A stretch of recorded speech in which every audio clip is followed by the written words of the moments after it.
नमस्कार, स्वागत छ दर्शकवृन्द यहाँलाई कार्यक्रम यो विशेष प्रस्तुतिमा। आज हामी विशेष त आज मूल रूपमा मुलुकमा पछिल्लो समयलाई हेर्ने हो भनेदेखि प्राविधिक शिक्षाको महत्त्वलाई निकै नै महत्त्व छ भनेर भनिन्छ। तर यद्यपि यसले चाहिँ प्राविधिक शिक्षालाई उचित ढङ्गबाट महत्त्व दिन नसकेको हो कि राज्य पक्षबाट पनि दिन नसकेको हो कि अथवा आम जनमानसले पनि यसको महत्त्वलाई बुझ्न नसकेको हो कि यावत प्रश्न चिन्हहरू खडा छन्। यसै विषयमा केन्द्रित रहेर आज हामी हाम्रो यो बसाइलाई अगाडि बढाउँदैछौँ। त्यसको लागि आज हामीसँग हाम्रो स्टुडियोमा राष्ट्रिय योजना आयोगका माननीय सदस्य डाक्टर पुष्परमण वाग्ले हुनुहुन्छ। त्यस्तै गरेर प्राविधिक शिक्षा तथा व्यावसायिक तालिम परिषदका उपाध्यक्ष श्री खगेन्द्र प्रसाद अधिकारीजी हुनुहुन्छ र त्यस्तै गरेर टिभिटी का विशेषज्ञ प्रोफेसर डाक्टर राजेन्द्र प्रसाद अधिकारी आज हामीसँग हुनुहुन्छ। उहाँहरू तीनैजना हामी स्वागत गरौँ। स्वागत छ यहाँहरू तीनैजनालाई, डाक्टर वाग्ले त्यस्तै गरेर प्रोफेसर र यहाँ अधिकारी सरलाई। सबभन्दा पहिला मैले डाक्टर साहबबाटै सुरु गर्न चाहेँ। नेपालमा अघि मैले भूमिकाकी दौरानमा थोरै भने अनुसारले गर्दाखेरि यो प्राविधिक शिक्षा महत्त्वपूर्ण छ भनेर भनिएको छ र त्यसको लागि हामीले प्रयास पनि गरिरहेका छौँ। तर सरसर्ती हेर्ने हो भनेदेखि त्यो प्रयासले अलिकति फ्रुटफुल रिजल्ट ननिकालेको हो कि भन्ने महसुस पनि हुन्छ। योजना आयोगकै हकमा कुरा गर्नु पर्दाखेरि यो विषयलाई चाहिँ उसले कसरी उठान गरेको छ र हामी अहिले कहाँ छौँ, थोरै विश्लेषण गरिदिनुहोस्। एकदम राम्रो कुरा गर्नुभयो। अहिले वास्तवमा प्राविधिक शिक्षा भनेको के छ भन्दा देशको लागि जुन तत्कालीन सरकारले पनि समृद्ध नेपाल सुखी नेपालीको सपना देख्यो र त्यही अनुसार त्यो आर्थिक र सामाजिक उन्नति गरेर मानव विकास गर्ने भन्ने कुरामा प्राविधिक शिक्षाको महत्त्वपूर्ण भूमिका हुन्छ हो। त्यही अनुसार लक्ष्य के हुन्छ भन्नुहोला भने अब हाम्रो उत्पादन गर्ने व्यक्तिहरू जो छ वैज्ञानिक हिसाबले, प्राविधिक हिसाबले, व्यावसायिक हिसाबले, सिपमूलक अनि त्यसपछि रोजगार उन्मुख ऊर्जनशील विद्यार्थीहरू चाहिँ निकाल्ने हो। त्यो किसिमले अगाडि बढेको छ जसले सामाजिक र आर्थिक उन्नति गरेर राज्यलाई धनी बनाओस् र उत्पादन र उत्पादकत्व वृद्धि गरोस् भन्ने राष्ट्रिय योजना आयोगको सोच छ, लक्ष्य छ, उद्देश्य छ। प्लानिङमा पनि उसले विगतदेखि राखिरहेको छ। नेपालकै संविधान हेर्नुहुन्छ भने पनि धारा 51 को एकमै तपाईँको वैज्ञानिक, व्यावसायिक, प्राविधिक, रोजगार गरेर अनि त्यसको लागि चाहिँ रोजगार उन्मुख खालको सिपमूलक जनशक्ति उत्पादन गरेर तपाईँको उत्पादन बढाउने, वृद्धि गर्ने र आर्थिक सामाजिक उन्नति गर्ने भन्ने कुरा त छ। ठ्याक्कै यो उत्पादनको कुरा गर्नु पर्दाखेरि हामीसँग कुनै त्यस्तो डाटाहरू छ सर? पछिल्लो तथ्याङ्कहरू के छ? कति उत्पादन भए अथवा ती उत्पादन भएकाहरूले अहिले कसरी बसिरहेका छन्, के छ त्यो? यस्तो डाटा छ। प्राविधिकै शिक्षाको कुरा गर्दाखेरि अब हाम्रो मोडालिटी फरक छ। एउटा विश्वविद्यालयले पढाउने प्राविधिक शिक्षा छ, एउटा सिटिभिटीले पढाउने प्राविधिक तथा व्यावसायिक शिक्षा छ, अर्को चाहिँ फेरि शिक्षा मन्त्रालय अन्तर्गत शिक्षा तथा मानव स्रोत विकास केन्द्रले प्राविधिक विषय पढाउँछ हैन। त्यो र टोटलमा अब एसई दिइसकेको विद्यार्थीको पढाउने चाहिँ आँकडा हेर्दाखेरि करिब 1 लाख व्यक्ति वार्षिक भर्ना हुन पाउँछन् डिप्लोमा र प्री डिप्लोमा भन्ने कार्यक्रमबाट हैन। र त्यो व्यक्तिको जनशक्तिको उत्पादनको आँकडा अहिले वास्तवमा हेर्ने हो भने करिब 2.5 लाख जति टिएसएलसीमा उत्पादन भइसकेको अवस्था देशमा छ भन्दाखेरि करिब 1 लाख जति डिप्लोमा उत्पादन भइसकेको अवस्था छ हैन। यो व्यक्तिहरूलाई सही किसिमले सही ठाउँमा लगाउन सकियो भने त्यसले कता न कता उत्पादन वृद्धि गर्ने अथवा उत्पादकत्व वृद्धि गर्ने काम गर्छ। त्यो चाहिँ राज्यको लागि महत्त्वपूर्ण एकदमै अङ्ग हो। राष्ट्रिय योजना आयोगको अलिकति प्लानिङ सुनिहाल्यो। सिटिभिटीको सरसर्ती हेर्ने हो भने उसले चाहिँ यो प्राविधिक शिक्षा नेपालमा फ्लोरिस गर्नको लागि एउटा काँधमा बोकेर जिम्मेवारी बोकेर हिँडिरहेको छ। यो अर्थमा कुरा गर्ने हो भने तपाईँहरूको भूमिकालाई एनालिसिस गर्ने हो भने अहिलेको अवस्था कस्तो छ? यो चाहिँ यो प्राविधिक शिक्षालाई लिएर त्यस्तै गरेर हामीले यो भोकेसनल ट्रेनिङहरू दिने, त्यसबाट चाहिँ विद्यार्थीहरू उत्पादन गर्ने लगायतका विषयलाई अलिकति एनालिटिकल हिसाबमा हेर्ने हो भने कस्तो छ सर? ठिकै कुरा उठाउनु भयो। वास्तवमा अहिले अब राष्ट्रिय योजना आयोगको मान्य सदस्यज्यूले चाहिँ राष्ट्रिय योजना आयोगको नीतिसँग जोडेर कुरा राख्नु होइन। अब मैले सिटिभिटीसँग जोडेर कुरा गर्दाखेरि के छ भने अहिले हामी सिटिभिटी यो देशमा सबैभन्दा बढी प्राविधिक शिक्षाको जनशक्ति उत्पादन गर्ने राज्यले अधिकार क्षेत्र स्पष्ट किटान गरेर दिएको सबैभन्दा महत्त्वपूर्ण जिम्मेवारी बोकेको हामी त चाहिँ नि सम्पूर्ण जिम्मेवारीको चाहिँ अत्यधिक हिस्सा बोकेको प्राविधिक शिक्षा तथा व्यावसायिक तालिम परिषद नै हो। र प्राविधिक शिक्षा तथा व्यवसाय तालिम परिषदले प्राविधिक जनशक्ति उत्पादन गर्ने सिलसिलामा अघि मान्य शास्त्रीज्यूले राख्नुभयो, हामी अलिक क्याटेगोरिकली चाहिँ नि प्राविधिक शिक्षामा पनि हामी चाहिँ नि खास गरेर एउटा टेक्निकल मेन पावरहरू जो एकाडेमिकली माथि जान सक्छन् हैन, त्यस भएर चाहिँ अलिकति डिप्लोमा प्रोग्राममा पढ्ने विद्यार्थीहरू जो पछि फर्दर स्टडीमा जान सक्छन् त्यो खालको टेक्निकल मेन पावरहरू हामी उत्पादन गर्छौँ, जसलाई हामी डिप्लोमा कार्यक्रम भनेर भन्छौँ। त्यस्तै गरेर हामीसँग त्योभन्दा अलिकति सानो चाहिँ नि प्री डिप्लोमा कार्यक्रममा पढ्ने भाइ बहिनीहरू पनि हुनुहुन्छ, तिनीहरू चाहिँ नि त्योभन्दा अलिक तल्लो खालको जनशक्ति भयो, प्राविधिक जनशक्ति भयो। र त्यस पछाडि यो त भयो एकाडेमिक जनशक्ति, त्योदेखि नितान्त बाहिर व्यावसायिक तालिममा मात्रै रहेर तत्काल रोजगारीमा जान सक्ने खालको भोकेसनल तालिम पनि हामी सञ्चालन गर्छौँ। त्यसो गरेर सिटिभिटीले चाहिँ नि अत्यन्त व्यावसायिक तालिम लिएर तुरन्त जबमा जान सक्ने खालको जनशक्ति उत्पादन पनि गरिरहेका छौँ। र हामीले टेक्निकल मेन पावर जो भोलि हायर एजुकेसनमा टेक्नोलोजीमा जान सक्छन् उनीहरूलाई पनि उत्पादन गरिरहेका छौँ। जनशक्ति चाहिँ ठ्याक्कै कस्तो छ, कस्तो रूपको चाहिँ जनशक्ति उत्पादन भएको अवस्था रहेको छ अहिलेसम्मलाई हेर्ने हो? अब यसलाई हामी त बडा गर्वसाथ स्किलफुल छ साँच्चै भन्नुपर्दा। म त्यही कुरा भन्दै थिएँ, म सिटिभिटीको उपाध्यक्ष हुनाले बडा गर्वसाथ भन्छु, अहिले नेपालबाट उत्पादित जति पनि दक्ष जनशक्तिको कुरा गर्छौँ, सिटीबाट उत्पादित जनशक्ति दक्ष छ। अब दक्षताको परिभाषा कसरी गर्ने, हामीले यसलाई यो एउटा कम्पेरिटिभ ओड पनि हो, हामीले कुन देशको कुन जनशक्तिसँग जोडेर दक्ष भन्ने एउटा पाटो होला।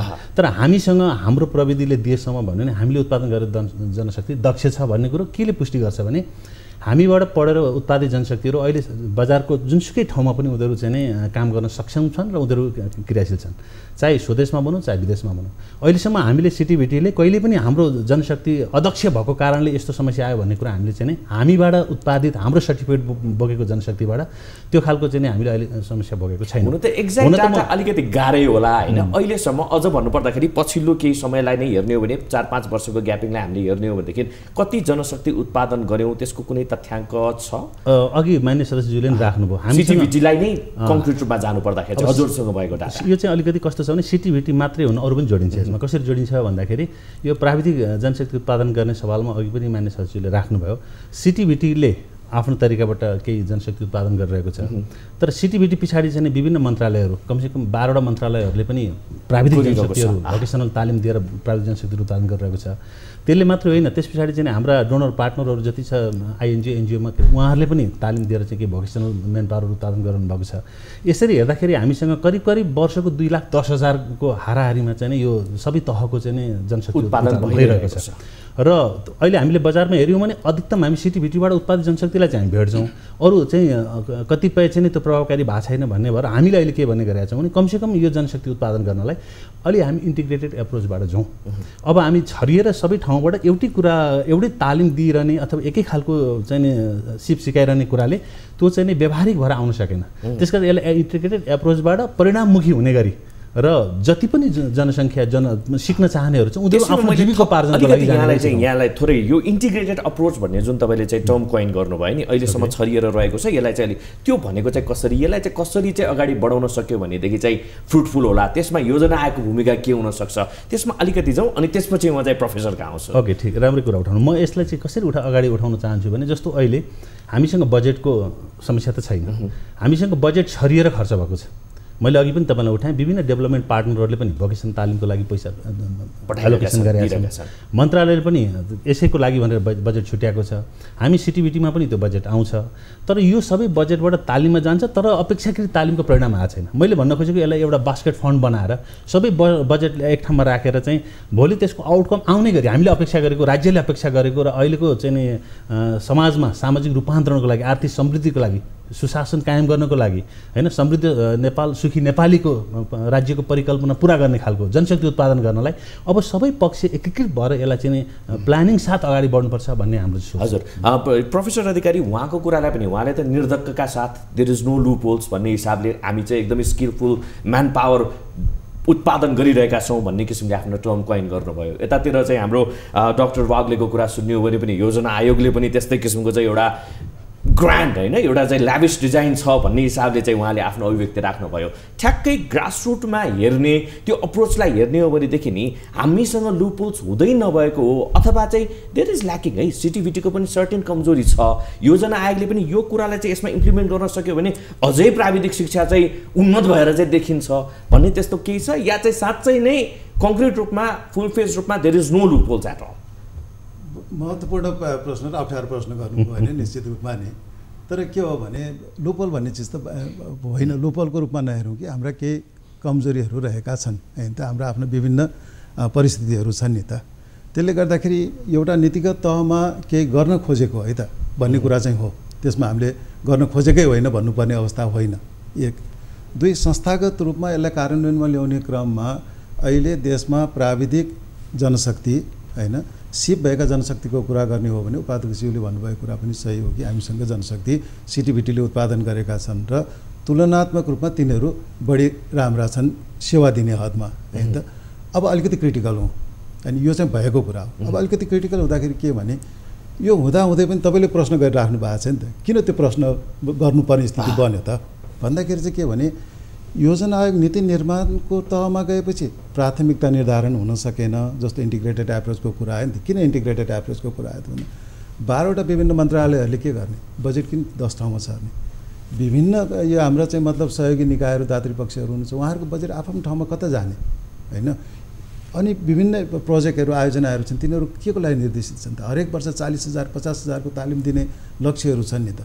भनेपछि अब हामीले कुरा गर्नु पऱ्यो प्राविधिक शिक्षाको कुरा गर्दाखेरि गुणस्तरीयता के भयो, क्वालिटीको कुरा गर्नु पऱ्यो, सान्दर्भिकता रेलेभेन्स कस्तो रह्यो भन्ने कुरा गर्नु पऱ्यो, त्यसपछि प्रभावकारिता भयो कि भएन, इफेक्टिभ छ कि छैन त भनेपछि यो 3टा प्यारामिटरमा राखेर हेर्न थाल्यौँ भने चाहिँ अब हामी अलिकति पछाडि पऱ्यौँ है, हामी यहाँ कमजोर छौँ भन्ने हामीले केलाउन सक्छौँ कि होइन।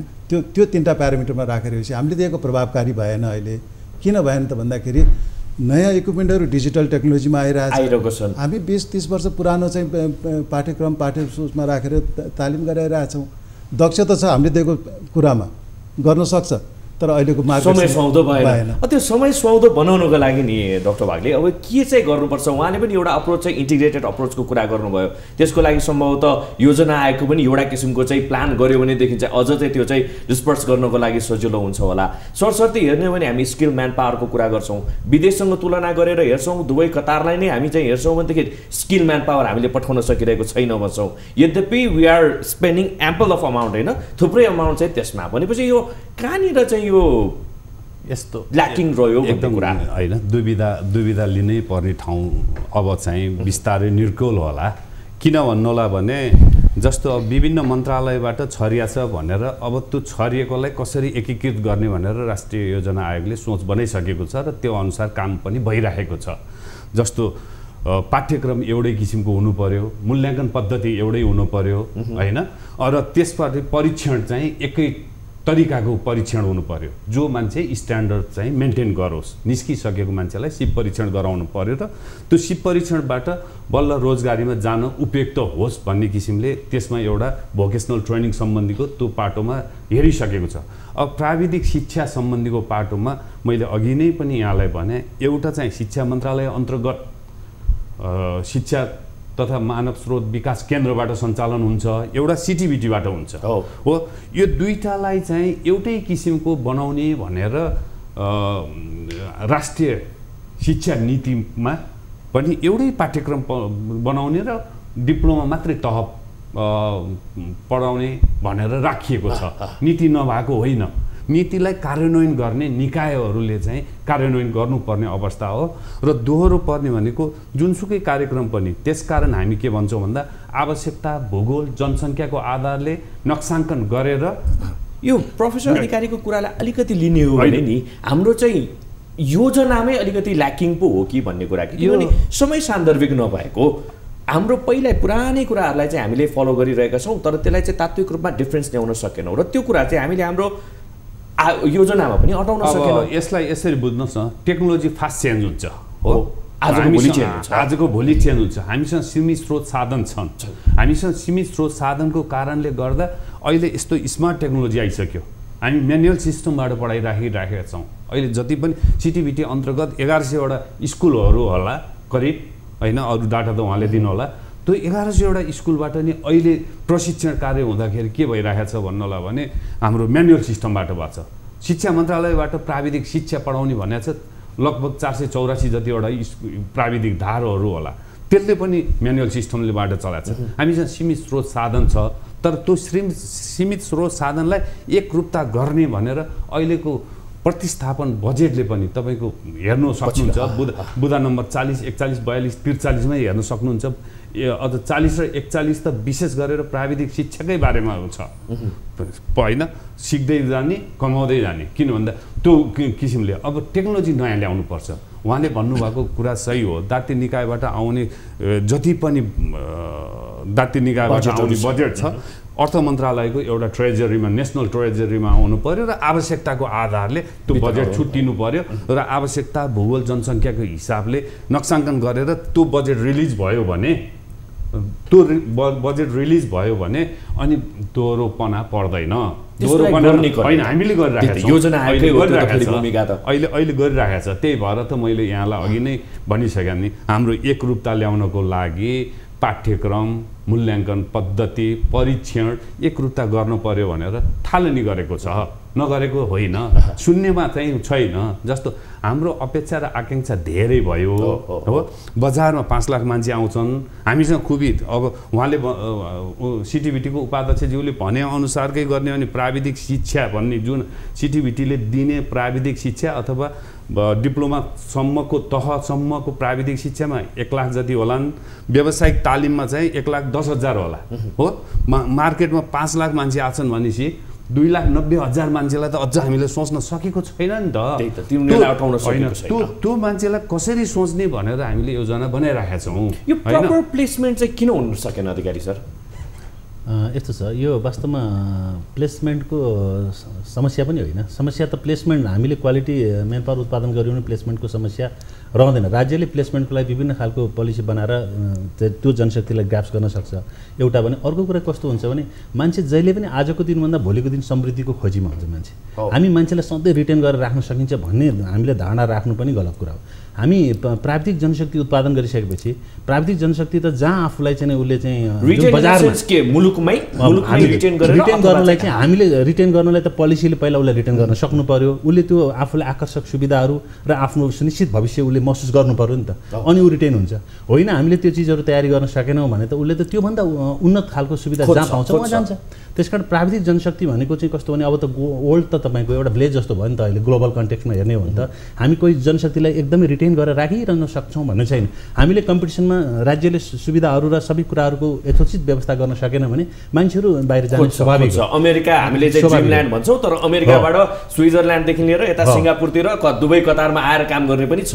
यो पनि एउटा रियालिटी, एकदमै सही कुरा हो। तपाईँले यसकै एक्जाम्पल एउटा सानो जोड्न खोज्छु म। अब हाम्रो सिटिभिटीले चलाएको कार्यक्रम मध्येको सबभन्दा आकर्षक कार्यक्रम स्टाफ नर्स कार्यक्रम, जो अहिले कार्यक्रम अलिकति विवादित पनि बनिरहेको छ। र हामीले वर्षको करिब 42-43 जनशक्ति उत्पादन गर्थ्यौँ। गत सालसम्म 20,000 बराबरको विद्यार्थीहरू स्टाफ नर्स पढ्न उत्साहित थिए, चाहन्थे। त्यसमध्ये हामी 42-43 विद्यार्थी मात्रै अकोमोडेट गर्न सक्थ्यौँ सिटिभिटीको स्ट्रिमभित्र। अब अहिले त्यो विद्यार्थीहरू यो बाहिर केही सुविधाका कुराहरू पत्रपत्रिकामा आइरहेको छ, तपाईँले पनि थाहा पाउनु भएको छ। त्यो सुनेर अहिले त्यो पढ्न चाहने विद्यार्थीको सङ्ख्या चाहिँ 20,000बाट 30,000तिर पुग्यो। तर हामीले अहिले चाहिँ कति राज्यले क्यापेसिटी इन्टेक कति क्यापेसिटी बनायो भने अब त्यो 42-43बाट घटाएर अहिले 1200मा जाने। अब हाम्रो अघि मान्य राष्ट्रिय योजना आयोगको सदस्यज्यूले भन्नुभयो 15औं पञ्चवर्षीय योजनामा कुरा गर्ने हो भने त्यहाँ चाहिँ स्पष्ट के उल्लेख गरिएको छ भने अब प्राविधिक शिक्षालाई चाहिँ मेजर स्ट्रिम बनाएर लाने, 70% विद्यार्थीको पहुँचमा प्राविधिक शिक्षा पुर्याउने र देशको स्थानीय तहसम्म सिटिभिटीबाट सम्बन्ध लिएका प्राविधिक शिक्षालयहरू खोल्ने र प्राविधिक जनशक्तिहरूको अत्यधिक उत्पादन गरेर देशलाई आर्थिक समृद्धितिर लाने भन्ने ढङ्गले राज्यले पोलिसी बनायो। तर व्यवहारमा के भइरहेछ भन्दा करिब उल्टो भइरहेछ।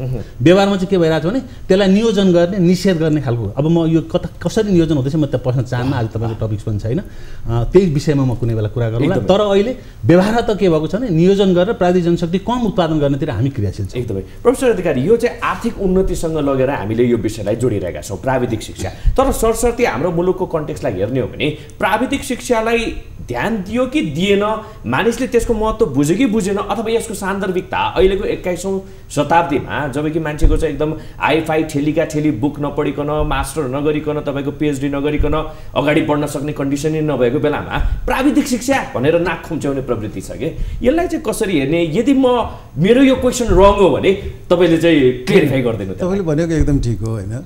यो प्रश्नमा उ छैन, त्यस्तो गलत होइन। त्यही त आर्थिक उन्नति समृद्धिको लागि प्राविधिक शिक्षा महत्त्व छ र भन्ने कुरा के कुखुरा पालेर अथवा चाहिँ तपाईँको चाहिँ कृषिमा चाहिँ लागेर अथवा चाहिँ अरू लुगा सिलाएर अथवा चाहिँ यस्तो यस्तो कुराको चाहिँ काम गरेर अथवा सानो टेक्निकल काम गरेर आर्थिक समृद्धि अमेरिका बन्ने सपना देख्नु कतिको जायज हो कि भन्ने कुरा हामीले फरक ढङ्गले हेर्नै सकेनौँ कि भइरहेछ। यी भएको कुरालाई हामीले एउटा त हेर्न सकेनौँ।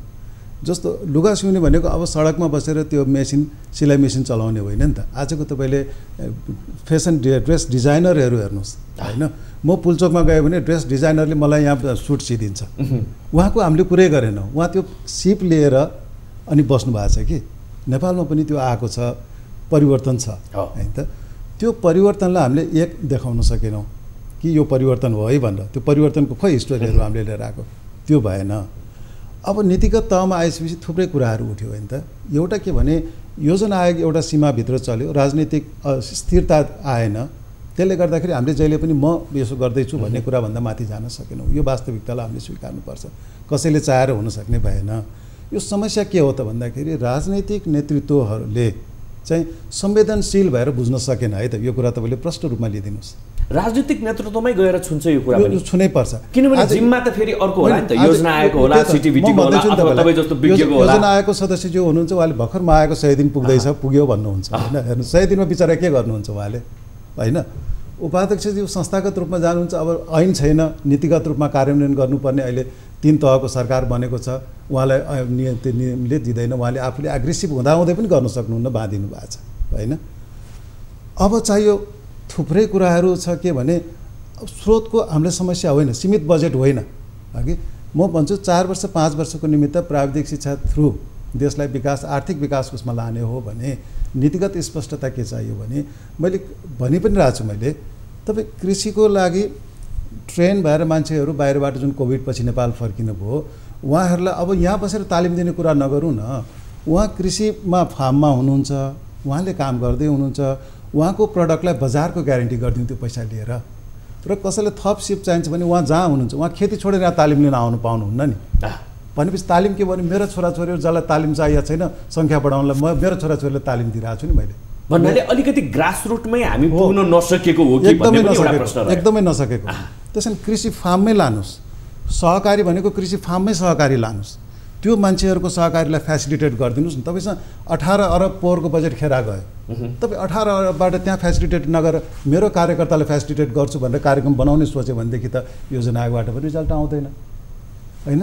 भएको त्यही हो सर होइन, त्यसलाई त्यसरी पनि बुझ्नु मिल्ने जस्तो लाग्दैन मलाई होइन। भएको भन्दा पनि वास्तवमा के हुन्छ भन्नु होला नि, नीति नभएको होइन कि, नीति नभएर होइन कि कार्यान्वयन गर्ने निकायमा कमजोरी भएर सोफुर्त कार्यान्वयन गर्ने चाहिँ निर्णय गरेर काम गर्न सक्ने क्षमताको अलिकति कमजोर भएको अवस्था देखिन्छ। किनभने नीति नभएको भए त मैले अघि नै तपाईँलाई यहाँले भने नि राष्ट्रिय योजना आयोगको सोचमा के छ, सामाजिक आर्थिक उन्नति गर्नेको लागि गुणस्तरीय शिक्षा सर्वसुलभ छ होइन, सर्वसुलभ सम्पूर्णलाई चाहिँ गुणस्तरीय शिक्षा दिने भन्ने चाहिँ हामीसँग नीति छ। नीति नभएको मैले यहीँनिर हजुरलाई थोरै त यो नीतिगत रूपमा छ, संविधानगत रूपमा पनि हामीसँग स्पष्ट छ। पछिल्लो समय पछिल्लो सरकारले ल्याएको प्लानमा पनि त्यो कुरा छ, हजुरहरूले पनि त्यो कुरा इम्प्लिमेन्ट गर्नुभएको छ। फेरि यो इन्फेन्ट स्टेजको कुरा होइन, it's not in the infant stage होइन। हाम्रो यो ग्रो अप गरिसके तैपनि यो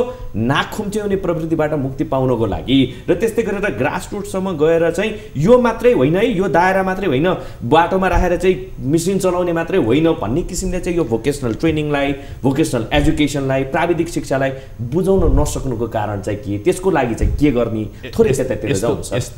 सही कुरा गर्नुभयो तपाईँले। वास्तवमा बुझ्न पर्ने प्राविधिक शिक्षामा बुझ्न पर्ने 3टा मान्छेले, 3टा तहको मान्छेले। एउटा विद्यार्थीले के बुझ्न पर्यो भन्दा विद्यार्थीलाई हामीले कसरी बुझ्न पर्यो भने विद्यार्थीको भविष्य बुझ्न पर्यो हो। अर्को शिक्षक अथवा प्रशिक्षक सृजनशील हुनु पर्यो, उसले इनोभेटिभ कामहरू ल्याउनु पर्यो। र त्यसपछि अभिभावकसँग अनुभव लिन पर्यो। 3टाको मिश्रण हुनु पर्यो, बुझ्नुभयो नि। विद्यार्थी भनेको भविष्य हो, यो चाहिँ भोलि उत्पादन वृद्धिमा अथवा उत्पादकत्व वृद्धिमा जान्छन्, आफ्नो स्थानीय तहमा कस्तो किसिमको प्राकृतिक स्रोत साधन छ त्यसलाई अधिकतम उपयोग गरेर उत्पादन बढाउनेतिर जान्छन् विद्यार्थी भविष्य हुन्। त्यसकारण सृजनशील भनेको शिक्षक हो, प्रशिक्षक हो। त्यो शिक्षक प्रशिक्षकले के बुझ्न पर्यो भने मैले केही न केही नयाँ सृजनशील दिएर उद्यमी बनाउँछु अथवा त्यो विद्यार्थीलाई भविष्यको कर्णधार बनाउँछु भन्नु पर्यो। अभिभावकले के गर्नु भने अनुभव लिनु पर्यो के। अनुभव भनेको के भन्दाखेरि प्राविधिक शिक्षा नै महत्त्व हो यो देशको लागि।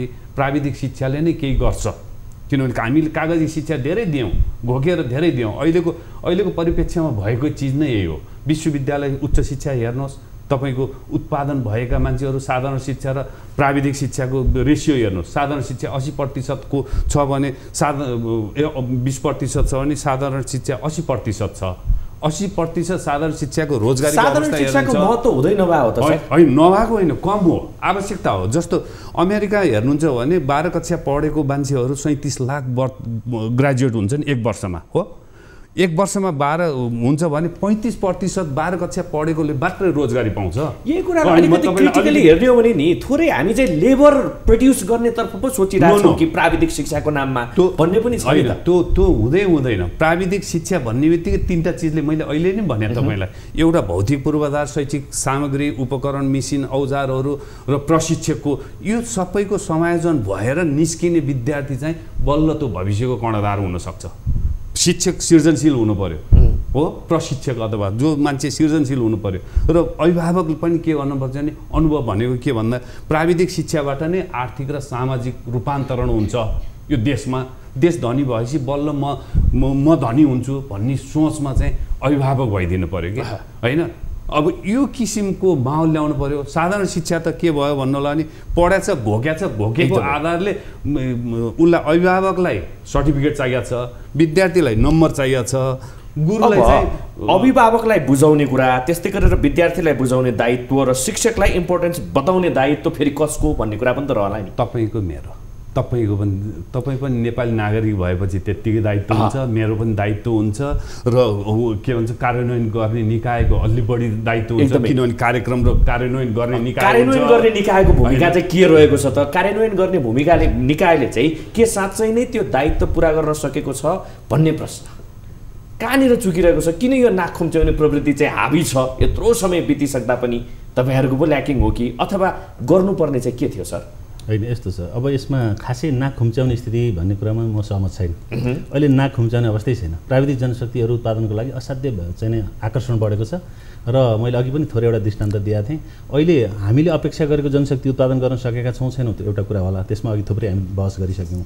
तर अहिले प्राविधिक शिक्षामा आकर्षण बढाएको छ। कारण अघि चाहिँ नि भर्खर यहाँ कुरा उठ्यो कि साधारण शिक्षालाई हामीले चाहिँ नि नजरअन्दाज गरेको पनि होइन र अन्डरमाइन गरेको पनि होइन। साधारण शिक्षाबाट बेरोजगारी असाध्य उत्पादन भयो। हामी पनि साधारण शिक्षाबाटै चाहिँ नि यहाँसम्म आइपुगेको हो। त्यसकारण साधारण शिक्षाले बेरोजगारीको अवस्था बन्यो। अहिले तपाईँ हामी धेरै गाउँमा घरमा जहाँ पनि हेऱ्यौँ भने ब्याचलर मास्टर्स गरिरहेको छ तर बेरोजगार छ। किन? रोजगारी छैन। रोजगारीको लागि राज्यले नयाँ हिसाबले रोजगारी सिर्जना गर्ने खालको व्यवस्थापन गर्न सकेका छैन। भनेको कल कारखाना उद्योग अगाडि विकास गरेर लान सकिएको छैन एक।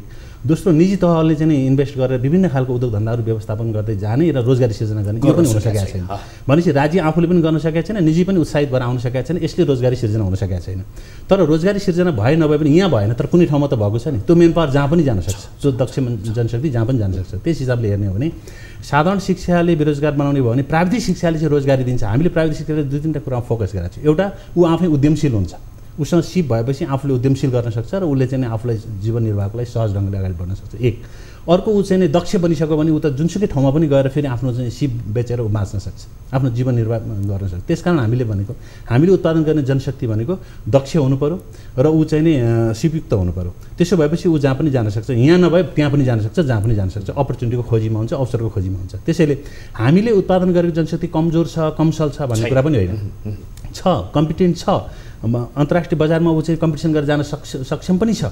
तर हामीले नीतिगत तहबाट हामी पनि त्यस कुरालाई मैले पनि रियलाइज गर्नुपर्छ कि हामी नीतिगत तहमा बस्ने मान्छेहरूले, संस्थाहरूले कतिपय कुरामा अलिक हेक्का पुर्याउन सकेका छैनौँ। त्यसका केही चुनौतीहरू पनि छन्, हामीसँग केही चुनौतीहरू छन्। हामीसँग अघि चाहिँ नि प्राध्यापक डाक्टर राजेन्द्र अधिकारीज्यूले भन्नुभयो हामीसँग केही ऐनका बाध्यताहरू पनि छन्। हामीसँग नीतिगत सुस्पष्ट हामी छैनौँ। अहिले हामी काम गर्दैछौँ, सिटिबिटीलाई अहिले काम गर्ने सवालमा केही चुनौतीहरू पनि छन्।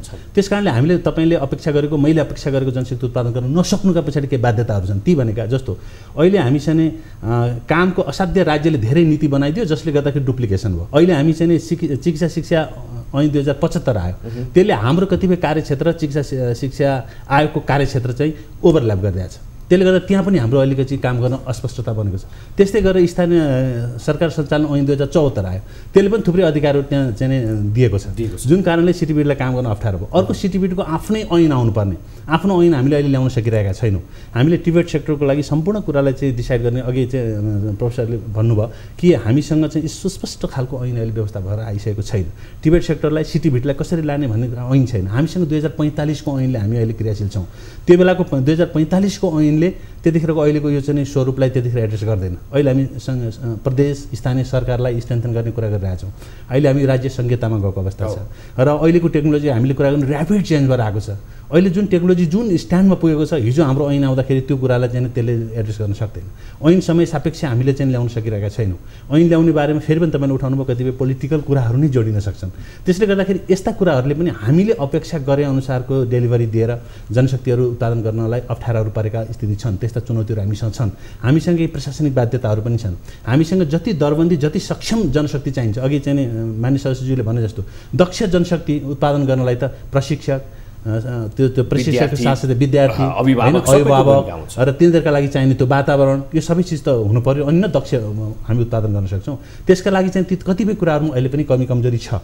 त्यसले गर्दाखेरि हामीले अपेक्षा गरेको जनशक्तिहरू उत्पादन गर्ने कुरामा केही समस्याहरू छन्। उहाँको कुरालाई लिने र उहाँको कुरालाई पनि मनन गर्ने हो भने साँच्चै नै त्यो राजनीतिक नेतृत्व कमजोर भएकै कारणले गर्दाखेरि मात्रै हामीले उचित ढङ्गबाट अगाडि बढ्न नसकेको भनेर वान लाइनको स्टेटमेन्ट निकालौँ? होइन, पहिलो चाहिँ त्यो हो होइन। वान लाइन स्टेटमेन्टले त पुग्दैन, किनभने यो सामाजिक आर्थिक होइन र संस्कारगत कुरा पनि त भयो नि। त्यसले गर्दाखेरि एउटै निचोडले पुग्दैन, यस नो त हुँदैन। तर पहिलो र प्रमुख हो है त्यो, कि म सजिलो हल्का कुरा बोल्दिनँ, म त्यसको आउटपुट के हो, नतिजा के आउनुपर्छ भन्ने कुरा बोल्दिनँ। जस्तो प्राविधिक शिक्षामा हामीले बजेट छ, पैसा छ, तर छर्दियौँ पैसा किन थाहा छैन। 70% पुर्याउने भन्यौँ हामीले, विस्तार गऱ्यौँ स्कुलहरू, गुणस्तरीय के हुन्छ बोलेनौँ। पनि मैले आउटपुट खोजेको के भन्नेमा जानु पऱ्यो। आज हामीले 1 लाखको सिट सङ्ख्या छ भन्यौँ, 70% मात्रै भर्ना हुन्छ। एकतिर फेरि पहुँच पुगिरहेको छैन भनिरहेछौँ नि त। भनेपछि त हामीले 100% त यही शिक्षामा नि भर्न सकेका छैनौँ होइन। भनेपछि यो विस्तार गऱ्यौँ तर त्यसको गुणस्तरीयतामा हामीले ध्यान दिनौँ। प्रभावका जे दक्षता हामीले छ त्यही चिजमा हामीले गऱ्यौँ, दक्ष बनाउन सकेनौँ। अनुसन्धानको कुरा गर्ने हो भने हेर्नुहोस्, आज पनि तपाईँ ग्यास सिलिन्डर बोकेर लाने कुरा हेरौँ न। हामी यत्रो प्राविधिक शिक्षा दिएछौँ, घरमा बुढाबुढी भाटामा ग्यास सिलिन्डर कसरी लगेर तपाईँ जोड्नुहुन्छ ग्यास दिँदाखेरि हामीले त्यसमा केही पनि सोच्नु सकेनौँ। खै हाम्रो अनुसन्धान बजेट त छ, कहाँ छ थाहा छैन। भनेपछि यो यावत कुराहरू होइन हामीले 9 देखि 12 मा लगेर इन्ट्रोड्युस गऱ्यौँ। किन गरेको? म शिक्षा मन्त्रालय, म पोलिसी बनाउने हो है, मेरो पोलिसीको फ्रेमवर्क हो, म त पढाएर बस्दिनँ नि त। आज शिक्षा मन्त्रालयभित्रबाट 9-12 को धार किन सिटिबिटीको समानान्तर पढाउने? हेर्नुहोस् है त, यो त धार बन्द गर्नुपर्छ। हामीले नीतिहरूमा पनि बोलिसक्यौँ, मतलब हामीले दिएको प्रतिवेदनहरूमा। भनेपछि यही कुरालाई हामी फेरि राखेर अब त्यो 9-12 को धारलाई कसरी स्ट्रेन्थनिङ गर्ने हो भने त हामीले फेरि सिटिबिटीका यति छ। अहिले एउटा स्थानीय तहमा 2टा सालाखाला स्कुल पुग्छ। सालाखालाको कुरा गऱ्यो भने 2टा प्राविधिक शिक्षालय पुग्छ, 70% मात्रै भर्ना हुन्छ होइन। जसले पाउनुपर्ने छात्रवृत्ति, त्यो छात्रवृत्ति पाउनुपर्ने मान्छे छात्रवृत्तिको जाँच दिन सहरमा आएर आफ्नो पैसा खर्च गरेर बस्नु सक्छ? सक्दैन। अपाङ्ग, शारीरिक रूपमा अपाङ्ग अब हुनुभएकाहरूलाई प्राविधिक शिक्षा दिउँ भने उहाँहरूको अनुकूल हुने शिक्षा दिन सकिन्छ नि। उहाँहरूको लागि विशेष अर्को खर्च लाग्छ, उहाँले सक्नुहुन्न, त्यो नीतिमा छैन। त्यो दिनु पऱ्यो कि परेन? राज्यको पैसा त छ, 18 अरब खेर गइरहेछ होइन। आँखा नदेख्ने साथीहरू हुनुहुन्छ, उहाँहरूलाई प्राविधिक शिक्षा थ्रु उहाँहरूले गर्न सक्ने कतिपय कामहरू आइडेन्टिफाई गर्नुहुन्छ। त्यो विशेष प्याकेजभित्र हाम्रा दात्री पक्षहरूले दिने आयोजनाहरू त्यस्तोमा कन्भर्ट गरौँ न। किन यो ब्युटिसियनको तालिमलाई हामीले बढी महत्त्व दिने? हेभी अपरेटरको तालिममा हाम्रो मान्छे छैन। तर 10 वर्षपछि 15 वर्षपछि त IR 4 परिवर्तनको कुरा आइरहेछ, इन्डस्ट्रियल रिभोल्युसन 4 भनिरहेछौँ। त्यतिखेर त कतिपय यो इक्विपमेन्टहरू त स्वचालित हुन्छ। त्यतिखेर यो ट्रेनिङको औचित्य के रहन्छ र भन्ने पनि होला। भनेपछि त्यो टाइम फ्रेन्डली हामी जान सक्यौँ कि सकेनौँ भन्ने चाहिँ यो कुरामा जाने गरिकन जब राजनीतिक नेतृत्वले यो कुरा बुझ्नुहुन्छ, उहाँले भन्नुहुन्छ मलाई अब रिजल्ट चाहियो हो, मलाई 3 वर्षमा यो रिजल्ट दिनुहोस्, म छरेको बजेट एक ठाउँमा हालिदिन्छु त भन्नु पऱ्यो नि त, मैले त बजेट तान्न पाउँदिनँ। त्यो गरिदिएपछि अनि बल्ल योजना आयोगले अब त्यो अनुसार योजना बनाउन सक्ला, सिटिभिटीले त्यही अनुसारले कार्यान्वयन गर्न सक्ला। तपाईँ मलाई उद्देश्य होइन, उद्देश्य छोड्नुहोस्, मलाई नतिजा बनाउनुहुन्छ, 3 वर्षभित्र तपाईँ के निकाल्नुहुन्छ भनेर उहाँलाई भनिदिनु पऱ्यो, अनि उहाँले यो निकाल्छु भन्नुहुन्छ, अनि तपाईँ गर्नुहुन्छ गर्नु, अब म सक्दिनँ अथवा सक्छु नि त होइन। अनि त्यसपछि बल्ल तपाईँ अभिभावक त बुझ्छु, मेरो बच्चाले आज भोलि रोजगारी पाउँछ र 20,000 लिएर घर आउँछ भने मैले त बुझिहाल्छु, मलाई केही पनि चाहिँदैन, मलाई बुझाउन सजिलो छ। अन्त्यतिर आइरहेको छौँ, अब थोरै कन्क्लुजनमा जाउँ होइन। लगभग समस्या इङ्गित भयो, त्यसको समाधानको प्रयासहरू पनि थोर बहुत रूपमा चाहिँ त्यहाँ हामीले उठायौँ होइन। अब के त एकदमै जाँदा जाँदै मोटामोटी यस्तो हो, देश चाहिँ एकात्मक प्रणालीबाट सङ्घीयतामा गछ हो, सङ्घ प्रदेश र स्थानीय तहमा छ। हामीसँग विश्वविद्यालय चल्ने 11वटा विश्वविद्यालय अहिले सङ्घबाट चल्छ, त्यसको आफ्नो आफ्नो ऐन छ होइन। अनि त्यसपछि प्रदेशमा आफ्नै ऐनले चलाइरहेको छ। स्थानीयमा अब स्थानीय सरकार सञ्चालन ऐन 2074 दियो, विद्यालय शिक्षा भनेर 12 कक्षासम्म त्यहाँ दिइएको छ। यता सिटिभिटी छ भनेपछि यो दोहोरो परेको छ। यसलाई एकहोरोमा ल्याउनलाई चाहिँ शिक्षा विज्ञान तथा प्रविधि मन्त्रालय चाहिँ अलिकति जागरुक भएर ऐन राष्ट्रिय सङ्घीय ऐन चाहिँ पहिला सुरुमा बन्नु पर्यो। सङ्घीय ऐनले निर्देश गर्छ कहाँ कस्तो विद्यार्थी ल्याउने, कसरी गर्ने, त्यसबाट ऐन आइसकेपछि नि अनि नियम आउने, नियमावली आउने, नीति आउने, रणनीति आउने हुन्छ नि त त्यस पछाडि हो। त्यो एउटा पहिलो कुरो हो। दोस्रो कुरो, अब शिक्षा मन्त्रालयका साथीहरूले के बुझ्नुपर्छ जस्तो लाग्छ भने मलाई, मेरो आफ्नो विचारमा अलिकति प्रशासनिक कामभन्दा पनि प्राज्ञिक काम हुनु पर्यो क्या मन्त्रालयमा। अलिकति मानव संसाधनको विकास कसरी गर्ने र त्यो मानव संसाधनको विकास गरिसकेपछि रोजगारीमा कसरी तिनीहरूलाई उन्मुख बनाउने, हामीले त्यो हो नि खोजेको। रोजगारी उन्मुख बनाउने बित्तिकै के हुन्छ भने उत्पादनमुखी हुन्छ। उत्पादनमुखी भएपछि आर्थिक समृद्धि हुन्छ, अनि बल्ल देश धनी हुन्छ। र अहिलेको सरकारको पनि नीति योजना कार्यक्रम हेर्नुहुन्छ भने गरिबी निवारण गर्ने हो, धनी बनाउने हो। तपाईँलाई धनी बनाउने, तपाईँले साइकल चढ्नु भएको छ भने मोटरसाइकल चढ्ने बनाउनु खोज्या हो हामीले। अहिलेको सरकारको सोच पनि उत्पादन बढाउनु खोज्या हो होइन, नगरेको त होइन। तर यो कार्यान्वयन गर्ने जो निकाय छ त्यसले चाहिँ अलिकति ध्यान दिएर काम गर्नुपर्छ एउटा होइन, एकदम सही किसिमले। अनि कार्यान्वयन गर्ने निकायले पनि कस्तो निर्णय गर्ने क्षमता अथवा यो आफ्नो काम चाहिँ अरूलाई पन्छ्याउने बानी चाहिँ अहिले कार्यान्वयन गर्ने निकायमा देखिरहेछ होइन। मलाई सरल र सहज किसिमले ल्याइदिए हुन्थ्यो भन्ने किसिमले गइरहेछ क्या। त्यसकारण निर्णय गर्ने क्षमता र आफ्नो चाहिँ कार्यबोधको जिम्मेवारी लिइदिएर गरिदियो भने यो सबै नीति भने त एक ठाउँमा आछ। अधिकारी सर, अब तपाईँको तर्फबाट के गर्ने त? उहाँले त भन्नुभयो होइन, कार्यान्वयन गर्ने निकाय पनि अलिकति चुस्त हुनु पर्यो, थालमा सजाएर दिएको खाने मात्रै त भएन भन्ने किसिमको एउटा बुझाइ। हजुरको विचारमा चाहिँ के हो, अब के गर्ने? एकदमै छोटो सही कुरा। अब धेरै कुरा त आइसक्यो। म एउटा के कुरामा सहमतै छु भन्दाखेरि कार्यान्वयन गर्ने जुनसुकै निकाय पनि अलि चुस्त दुरुस्त हुनु पर्यो र उसले चाहिँ बडा एफिसियन्टली चाहिँ कामहरू गर्नु पर्यो र जे काम गर्छ अलि गुणस्तरीय ढङ्गले काम गरेर अगाडि बढाउनु पर्यो भन्ने कुरा सही कुरा हो। तर मैले अघि केही चुनौतीहरू पनि राखेँ। सरकारको तहबाट, नीतिगत तहबाट केही कुरा स्पष्टता गरिदिइसकेपछि मात्रै त्यो कार्यान्वयन गर्ने तहले पनि त्यसको मातहतमा बसेर काम गर्न सक्छ होइन। काम गर्ने तहको आफूमा इनिसिएसन हुनु पर्यो, अलिकति इनोभेटिभ हुनु पर्यो, अरू क्रिएटिभ हुनु पर्यो, जागरुक हुनु पर्यो, इमान्दार हुनु पर्यो र डेलिभरी दिने गरी जानु पर्यो र ऊ चाहिँ असाध्य चाहिँ आफ्नो कामप्रति उत्तरदायी हुनु पर्यो। यसमा दुई मात्रै छैन, त्यो हुनै पर्यो। कतिपय ठाउँमा त्यो ल्याकिङ होला, तर त्यसका साथसाथै त्यो गर्नको लागि त एउटा वातावरण बन्नु पर्यो नि। राज्यको तहबाट बन्नु पर्यो, अरू विभिन्न तहबाट बन्नु पर्यो, उसलाई काम गर्ने एउटा वातावरण दिनु पर्यो। त्यसो भयो भने मात्रै उसले चाहिँ आफ्नो कामलाई डेलिभर दिन सक्छ। र सिटिभिटीको हकमा भन्ने हो भने हामी एउटा अहिलेका केही मैले चुनौतीहरू व्यक्त गरेँ, चुनौतीहरूलाई समाधान गरेर जाने हो भने असाध्य राम्रो ढङ्गले देशले अपेक्षा गरेको चाहिँ एउटा जुन देशको एउटा एस्पिरेसन छ नि, सुखी नेपाली समृद्ध नेपाल, त्यो पुरा गर्ने कुरामा चाहिँ एउटा राम्रो टुल्स, राम्रो एउटा चाहिँ सपोर्टिभ ह्यान्डको रूपमा सिटिभिटीले चाहिँ कन्ट्रिब्युट गर्न सक्छ भन्ने मलाई लाग्छ। अन्त्यमा सर प्रोफेसर हजुर, यो एकदमै दुइटै उचित कुरा छ, गर्नुपर्ने त्यही नै हो होइन। अब एउटै शब्दमा भन्यो भने अब के भने अब संसद बस्दैछ, यो ऐन चाहिँ एकदम तुरुन्तै आउनु पर्यो होइन। ऐन आइसकेपछि ऐनले हामीले देखाउनु खोजेको खाका के हो भन्ने कुरा हुन्छ र त्यसलाई कार्यान्वयनमा लैजाने हो। मलाई लाग्छ हामीले जहिले पनि केमा हेऱ्यौँ भने सक्षम छैन, यसले गर्दैन, सबै यो हो भन्ने हिसाबले होइन होइन। यदि हाम्रा प्राविधिक जनशक्ति राम्रो निकालिरहेछ भने हाम्रो संस्था पक्कै राम्रो छ होइन त। त्यस कारण त्यसमा हामीले शङ्का गर्नु परेन। खालि अलिकति बढी चाहिएको छ, उहाँहरूलाई रिफ्रेसमेन्ट चाहियो, पुनर्ताजा। त्यस कारण सांसदज्यूहरू एकदम जिम्मेवार हुनु पर्यो अब संसदमा जाँदाखेरि यो ऐन टेबल हुनु पर्यो र यो ऐन पास भएर आउनु पर्यो। यो ऐन पास हुँदाखेरि उहाँहरूले व्यापक रूपमा बुझेर छलफल गरिदिनु पर्यो, त्यो थपडी बजाएर होइन। यति कुरा गरिदियो भनेदेखि मलाई लाग्छ धेरै कुराहरू सुध्रिएर आउँछ। हजुर, हस्, यहाँ र तिनैजनालाई डाक्टर वाग्ले, त्यस्तै गरेर अधिकारी सर, प्रोफेसर अधिकारी, यहाँ तिनैजनालाई धेरै धेरै धन्यवाद समय उपलब्ध गराइदिनु भयो, समय दिनुभयो। हस्, धन्यवाद। हुन त यो प्राविधिक शिक्षा भन्ने विषय नै धेरै वेग छ, यसमा चाहिँ हामीले आधा घन्टामा कति समीक्षा गरेनौँ त्यो आफ्नो पाटो होला। हस्, धेरै धेरै धन्यवाद यहाँलाई। धन्यवाद। लक्ष्मी यहाँलाई पनि धेरै धेरै धन्यवाद आज हामीलाई साथ दिनुभएकोमा। हेर्दै रहनुहोला न्युज 24 टेलिभिजन। नमस्कार।